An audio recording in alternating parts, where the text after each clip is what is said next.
I'm Tracy Sabol. Tonight on EWTN News Nightly, a tough assignment. The Biden administration is seeking to cancel the student debt for hundreds of thousands of borrowers, while Republicans are pushing back. Catholics in America. Analysis of a new study that examines the attitudes of the faithful towards several issues, including abortion and Pope Francis. Hitting the road. The Holy Father is set to make the longest trip of his pontificate. We'll tell you where he's going. And a happy return. New developments in the story of a Catholic cardinal who left his home country nearly a year ago. These stories and more tonight. From EWTN, the Global Catholic Network, this is EWTN News Nightly. Thank you for being with us. We begin tonight with a tense situation in the Middle East, with the White House saying a strike on Israel by Iran is a, quote, real and credible threat. President Biden making this vow. We are devoted to the defense of Israel. We will support Israel. We will help defend Israel, and Iran will not succeed. The commander of the U.S. CENTCOM is in Israel to coordinate defense capabilities while the Israeli prime minister met with his war cabinet. The U.S., UK, Australia and India have warned against travel to Israel. Tensions are high over the possibility that Iran will retaliate for an airstrike that killed senior Iranian commanders nearly 2 weeks ago. For more, let's bring in Simone Leedon, former Deputy Assistant of Defense for the Middle East. Simone, great to be with you today. So how concerning is this situation between Israel and Iran? Yes, I'd say this situation is extremely concerning, and the threat level is the highest that I've seen it in quite some time. Yeah, and Simone, what kind of retaliatory strike could Iran launch? What do you think? Well, Iran has a lot of tools at its disposal. So they could launch cruise missiles, they could launch ballistic missiles, both from inside Iran and from other places in the region where they have strongholds like Lebanon and Syria. They also have their proxies that they've been using quite effectively, including the Houthis in Yemen, including the militias in Iraq. And they have different tools there as well. They have drones. They have many tools at their disposal. So, and perhaps tools that we're not aware of yet. So the response from Iran or the strikes from Iran could be significant. But Israel, it's important to remember that Israel has a very, very strong defensive capability. And they also have their partner, the United States, who's standing hand in hand with them happily to help block against a potential attack by Iran. Yeah, and to your point there, President Biden did promise ironclad support for Israel over concern of this strike, potential strike by Iran. And there are reports that the U.S. is now moving extra troops and equipment to sites in the Middle East. So, you know, what does this signal? And what do you think about the United States being pulled into this conflict? Will it happen? Well, the United States is in this conflict. Iran and Iran's proxies have been attacking the United States for a few decades now. But most recently, the Iranian proxy of Hamas is still holding, we believe, 5 American hostages. And the proxy in Syria killed American troops recently. So Iran is at war with the United States, even if we don't want to admit it. And even if we don't want to be at war with them, they also have a say. So unfortunately, we are in it. The sort of worst thing we can do at this point is continue to try to not act strongly and to try to appease the Iranian regime. Appeasement has not worked. Appeasement has really only served as adding fuel to the fire. So it was very heartening to hear President Biden's remarks saying that we are standing hand in hand with our Israeli partners because we are being attacked by the same enemy. And so a response should be a joint one. And we should be helping them to protect their civilian population from what is expected to come from Iran. Well, Simone, as always, thank you so much for your insights. We really appreciate it. Thank you. The Biden-Trump rematch in the presidential election does not sit well with many Americans. A new poll says both men did more harm than good on key issues. However, that is not stopping the candidates. White House correspondent Owen Jensen reports. Owen? Well, good evening to you, Tracy. The AP NORC poll shows a majority of Americans think President Joe Biden hurt the country on immigration and the cost of living. That same poll revealing that about half also blame former President Donald Trump for hurting the country on voting rights, election security, and international relations. This as each man seeks a second term in the Oval Office. President Joe Biden speaks about racial justice during a conference organized by Reverend Al Sharpton. There are real threats we face. There are more extreme voices out there who simply don't want to see people of color in the future of our country. They want to turn back the clock. The president talking virtually to the group in New York from Washington, D.C. The results are real. We've reduced black unemployment rate to its record low. More black Americans have health insurance than ever before. President Biden also tries to appeal to young voters, announcing more student debt relief today. Opponents arguing the Biden administration overstepped its authority. Still, he writes, "I will never stop working to cancel student debt, no matter how many times Republican elected officials try to stop us." Vice President Kamala Harris blasts Republicans, too, for pro-life laws. She left Washington, D.C. today on a trip to Arizona, where the state Supreme Court recently upheld a measure protecting unborn babies. SBA Pro-Life America wrote this week, "We celebrate this enormous victory for unborn children and their mothers. Reinstating Arizona's pro-life law will protect more than 11,000 babies annually at all stages of pregnancy." Meantime, former President Donald Trump scheduled a joint appearance in Florida with House Speaker Mike Johnson. The topic, election integrity. The former president faces an even bigger test on Monday when jury selection begins for his criminal hush money trial. Picking an impartial jury posing a challenge. Trump contending the case is bogus, meant to sabotage his Oval Office bid. Also tonight, former President Trump is planning a campaign event tomorrow near Allentown, Pennsylvania. Pennsylvania, of course, one of the swing states that could decide the election in November. President Biden also planning an extended campaign trip to Pennsylvania next week. At the White House, Owen Jensen, EWTN News Nightly. A controversy in West Virginia's U.S. Senate race. West Virginians for Life is endorsing Governor Jim Justice for the GOP nomination. The group did not endorse current U.S. Congressman Alex Mooney, despite having done so in the past. Other pro-life groups have given Mooney an A+ rating. Capitol Hill correspondent Eric Rosales takes a closer look. Eric? Well, good evening, Tracy. Let me start off this report by saying that any private organization can throw its support behind whichever candidate in any race it wants. However, U.S. Congressman Alex Mooney, a Catholic, says that he's always had the support of the organization West Virginians for Life until now, and tells me his years-long pro-life voting record speaks for itself. I'm literally the only 100% pro-life candidate in this race. Therefore, other pro-life groups, I'm 100% rating with all the pro-life groups. And the only candidate that really should have been endorsed is me, Alex Mooney, for the West Virginians for Life. Instead, and I have no idea why, they've endorsed Jim Justice. Congressman Alex Mooney believes West Virginians for Life isn't supporting him because the group thought his Life Begins at Conception Act, which defines human life at the moment of conception, was too radical. I spoke by phone with the nonprofit's executive director. She admits the organization didn't support the bill because it had no chance of succeeding. We've never felt that as an organization that it made any sense to introduce something that was on its face unconstitutional and that it wouldn't pass.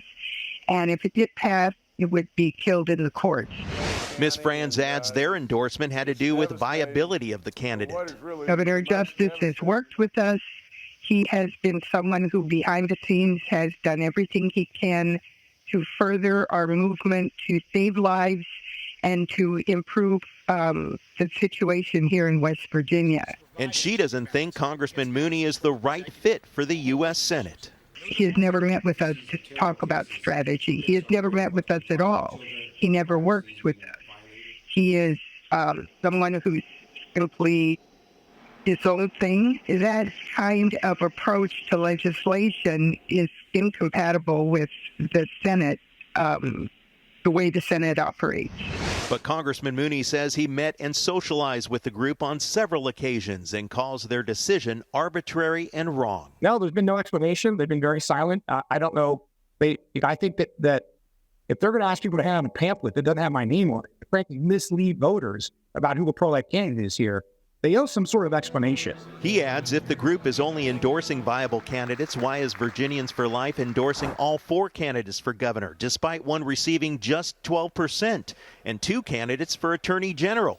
Congressman Mooney calls it political retaliation. I've always been endorsed by West Virginians for Life. Nothing has changed. The only thing that's changed is I have a liberal opponent who's not 100% pro-life, and it's just outrageous that they would endorse him and not me. I hope they make it right, but if they don't, voters should know that I'm really the only pro-life candidate here. The congressman tells me that several board members of the West Virginians for Life have told him that they want to endorse him. Congressman Mooney wants West Virginians to know that he is pro-life candidate and his record speaks for itself. He is concerned that pro-life voters will use the endorsement by the West Virginians for Life as a Bible in the voting booth. Tracy? All right, Eric, that is one interesting story for sure. Now, meanwhile, more infighting over the FISA bill. So I understand it managed to pass, but it's not official yet. Explain that to us. Well, that's right. The House passed a 2-year extension of the nation's surveillance powers. The Foreign Intelligence Surveillance Act, which is due to expire next week, allows the government to collect without a warrant the communications of non-Americans located outside the country. However, several lawmakers objected, saying that FISA could be take away the rights of Americans here on U.S. soil. The bill actually will move to the Senate after another vote next week. Tracy?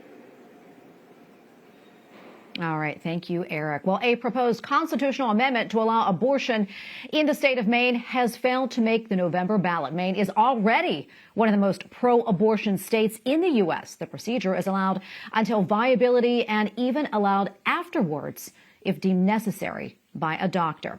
Meantime, in Poland, lawmakers are moving forward with plans to try to lift the Catholic country's near total ban on abortion. Koalicja Lewicy, Platformy Obywatelskiej, Trzeciej Drogi, PSL-u. One pro-life member of parliament says the measure would, quote, turn the murder of innocent children into health service. After a 2-day debate, lawmakers pushed forward 4 measures that would loosen abortion regulations to the next stage. In response, the country's Catholic bishops are launching a day of prayer for the unborn. And in Germany, lawmakers have approved a measure to make it easier for people to legally change their name and gender. The so-called self-determination law is one of several reforms promised by the liberal-leaning coalition government that took power in late 2021. The measure is set to take effect November 1st. Several other European nations have passed similar legislation. Also staying in Germany, authorities say they have arrested 4 suspects who allegedly planned terror attacks on Christian churches and police stations. During a news conference, prosecutors said the teenagers were apprehended over Easter weekend on suspicion of planning an Islamic attacks. On Germany's Bild newspaper reports that the youths were allegedly planning to use Molotov cocktails and knives for their assault. Well, the Vatican announced that Pope Francis will visit 4 nations in September. The Holy Father will make an apostolic journey to Indonesia, Papua New Guinea, Timor-Leste, and Singapore. He will travel from September 2nd to the 13th, and it will be his 43rd apostolic journey abroad and also the longest trip of his pontificate. The full program will be released in the coming weeks. Well, the military government in Myanmar faces another setback from guerrilla fighters, and politicians are urging that there not be an escalation. Guerrilla fighters claim control over a major trading town on the border with Thailand. This prompted the Thai foreign minister to say his country wants peace. This comes amid concerns that Myanmar military could attack the trading town, sending thousands to flee into Thailand. Dad, we have a lot more still to come here on EWTN News Nightly, including the Church in America. We'll tell you all about a new report on Catholics in the United States and what it reveals about mass attendance, support for Pope Francis, and more. And failing grade analysis of why some of the country's top colleges received low marks from one of the leading anti-hate groups in the world.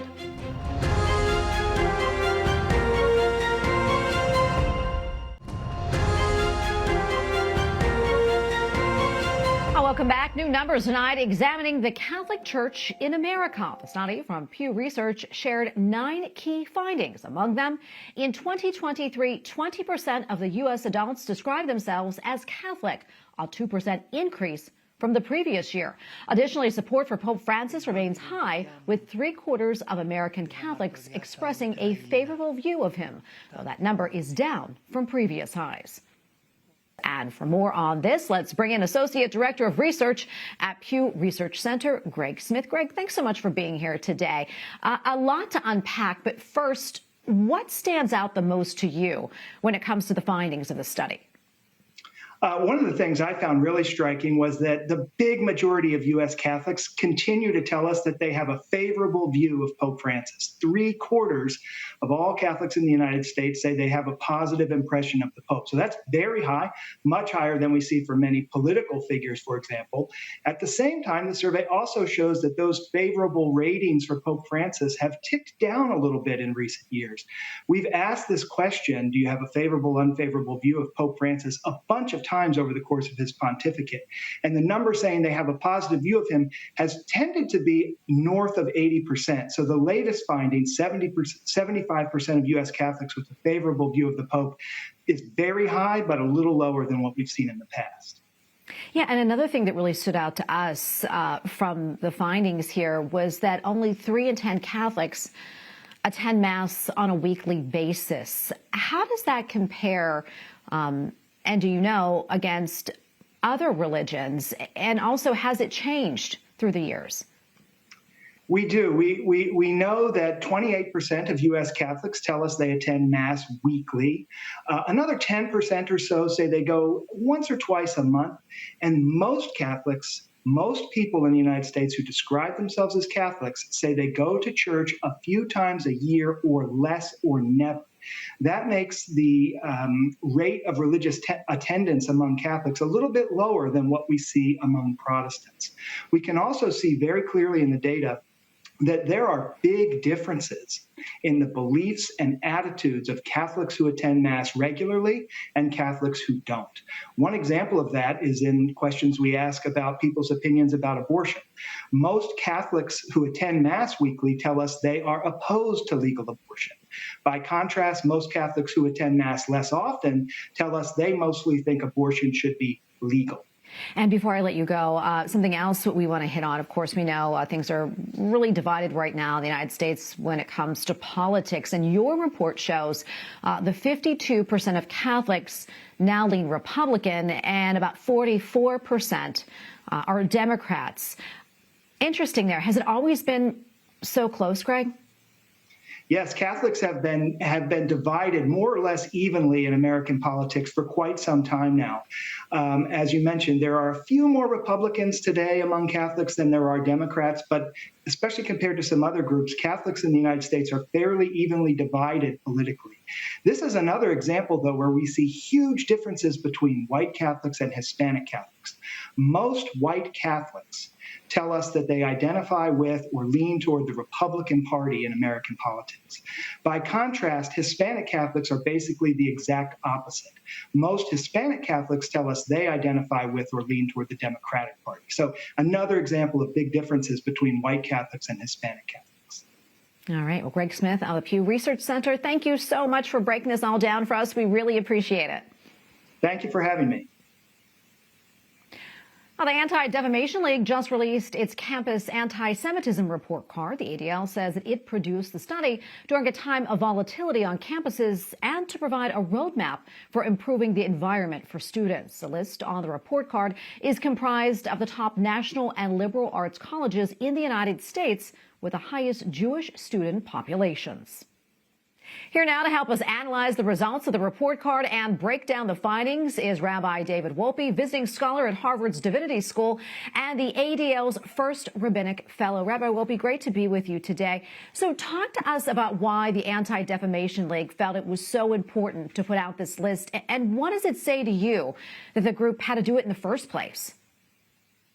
Well, let me take the second question first, which is what it says to me that the ADL felt compelled to do it is that we are in an extremely difficult time. And I know that as a rabbi, I'm constantly getting questions from Jewish parents about where do I send my child where they will feel like they can just go and get an education and they won't have to deal with discrimination or bullying or harassment.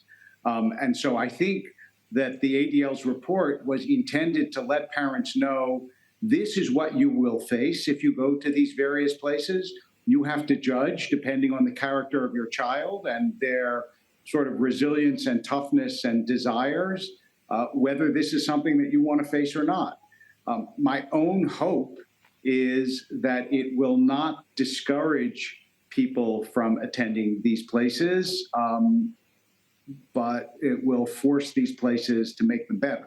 That's the real hope. Yeah, and there are 85 colleges and universities on this list, including many Ivy League schools, but not one of them, the Ivies, received an A on the report card. No. However, quite a few did get Fs, like Harvard.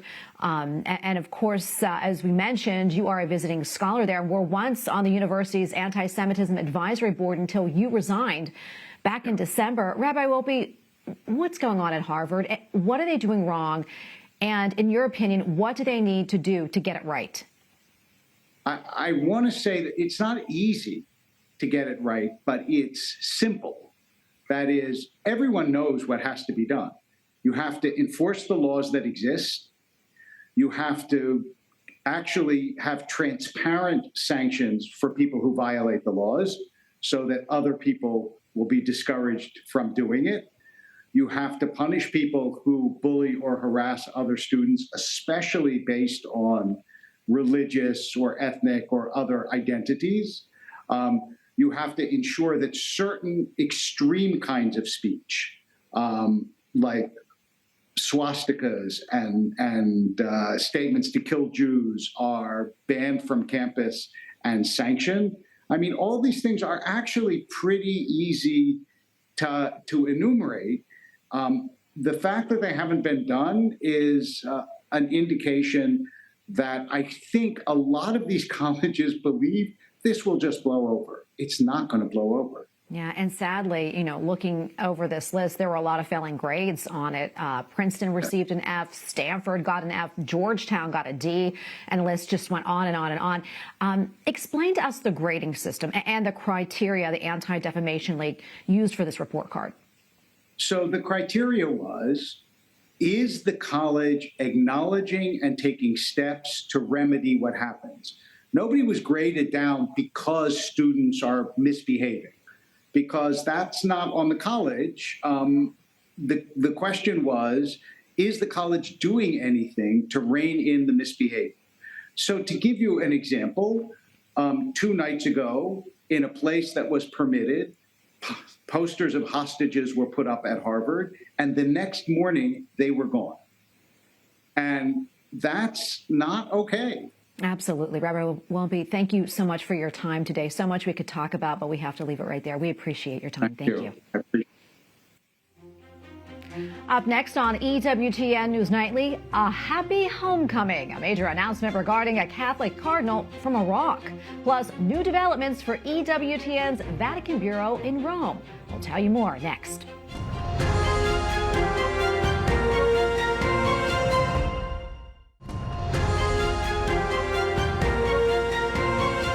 A Catholic cardinal from Iraq who spent 9 months away from the country amid a political dispute is back home today.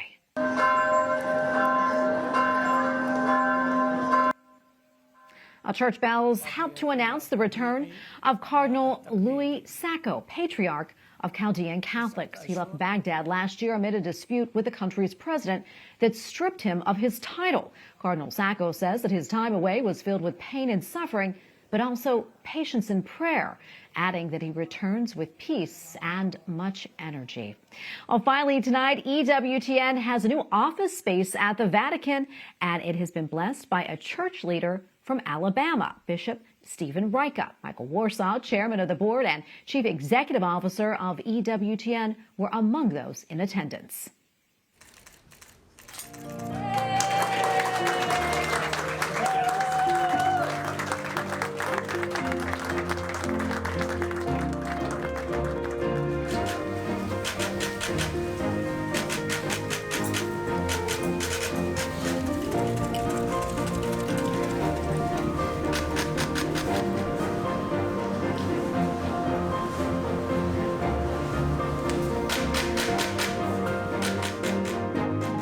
Thank you and welcome to everybody. It's such a joy to see all of you here, and thank you for taking time as we celebrate this milestone in the development of EWTN's presence here in Rome at the heart of the church.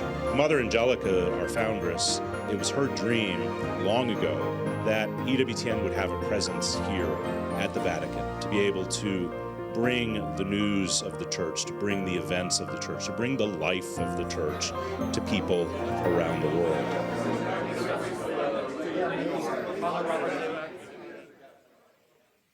And we thank you for watching tonight. Remember, you can follow us on social media, Facebook, X, and Instagram at EWTN News Nightly. I'm Tracy Sabol. Good night, and God bless.